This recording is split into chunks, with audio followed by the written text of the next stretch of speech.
name is Mollie and welcome to Wandi Nerida, Australia's first residential recovery centre for people affected by eating disorders. Today I'm going to take you around the facility, which is the first of its kind in Australia.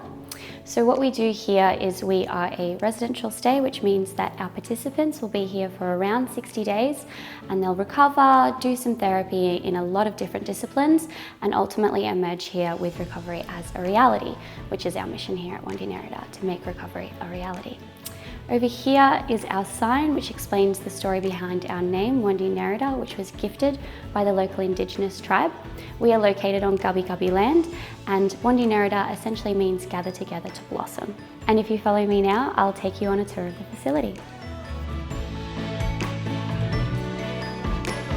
So here at Wandi Nerida, we've done a lot of work to ensure that the residence feels like a home rather than a hospital. With that being said, this is our treatment room. This is where any sort of medical procedures that might need to occur in a participant's stay will occur. So that's things like blood tests, GP checkups, or anything of that kind. This is also the room where the participants will be weighed, and with that comes a whole host of challenges that we've prepared for as an organisation. This is our group therapy room. There's quite an intense focus on cross-accountability and the social milieu of our participant groups, which means that we expect our participants to collaborate on their recovery and also be accountable to each other on their recovery journey.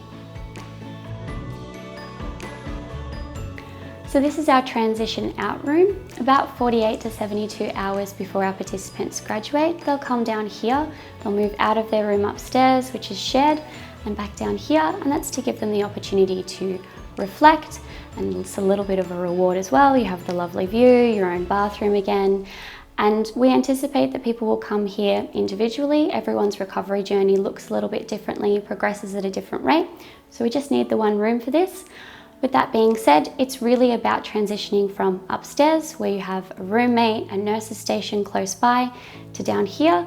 And really the analogy that we use is that you're going from, the shared house or, your family home to your first apartment by yourself, and just figuring out what that looks like for you and what life looks like once you leave Wandi Nerida. So these are our therapy rooms. Participants will have access to a multidisciplinary team whilst at Wandi Nerida, and that includes psychologists and a psychiatrist. And again, recovery is really all about engaging in therapy, and we have lots of different mechanisms to ensure that we get the best results. So we have our own laundry facilities. Participants will be expected to do their own laundry with the exception of linens.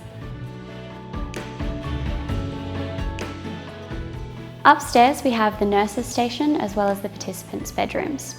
So this is the nurse's station here. We'll have 2 nurses on shift at a minimum every day, 24 hours a day. So there'll be 3 shifts a day, morning, afternoon and night. We're licensed and coded as a hospital, which means that we need to have all of the facilities that a hospital requires. That includes a pan room and a medication room, which will contain our medications, a resus table and vaccine fridge. This is one of our participant bedrooms. There are 2 beds to a room and 1 ensuite, but only 1 nurse call button. That's on purpose, and that's about that cross-accountability that I was talking about earlier. We fully expect that if a participant in one bed is experiencing some sort of medical crisis, that the participant in the other bed will care enough about them to press that call button and get the nurse in to help them. Everything in the room is anti-ligature, and you'll notice this privacy screen here. We have that for 3 reasons. The first is that we are a hospital, and so we require it for licensing and coding. The second is that from an eating disorders perspective, we want to be able to minimise any opportunities that people have for body checking, which basically means being able to compare and contrast your body with your roommates. The third is that privacy is just nice for everyone. If you have a look around, you'll notice that this room doesn't feel like a hospital room, and that's on purpose because we really want our participants to feel comfortable and safe and really just focus on their recovery rather than the setting.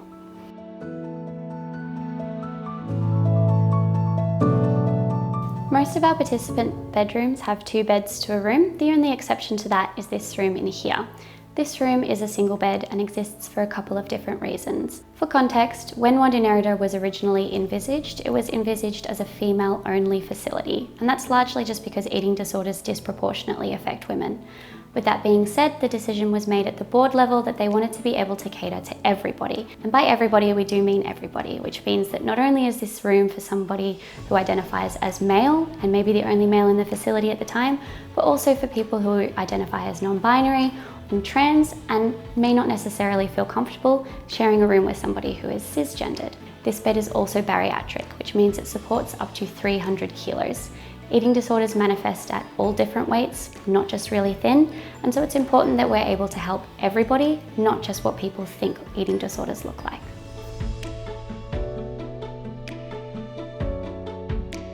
Reflection is a really important part of your recovery journey, being able to look back on where you've been and where you're going. And so this room facilitates that. It's a quiet and meditation space that participants can come to reflect, to read, to journal, and any other activities that don't really require speaking. We have a living room available for our participants for that free time that they get where they can relax, socialise, watch a movie or read a book. We have a commercial kitchen available for the preparation of participant meals. This kitchen is where they'll engage with allied health professionals like our dietitians, our chefs, as well as their psychologists and other treating team, where they'll learn things like portioning, how to cook, what a healthy meal looks like. It's really about preparing people to leave Wandi Nerida, not just be here and be successful, but go out into the world and be successful in their recovery as well. This is our dining room. Dining rooms can be particularly challenging for people affected by eating disorders, which is why Wandi Nerida has such a focus on positive modelling at meal times. That means that all of our participants eat together, irrespective of what phase they're in, and that's to ensure that someone who's just starting their recovery journey can see somebody who's at the end of it and see that recovery is possible and that meal times don't have to be as confronting as they are in the early stages. We also ensure that our staff eat with our participants, and that's again just about that positive relationship with food, seeing what that looks like and seeing what's possible.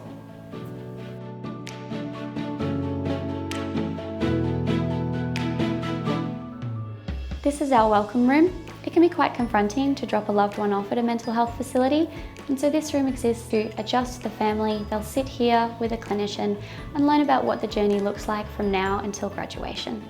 One of the really unique things about Wandi Nerida is that we're situated in all of this beautiful nature, and so we're going to use that to help our participants. So we offer permaculture as a therapeutic tool to help them recover. We also offer equine-assisted psychotherapy.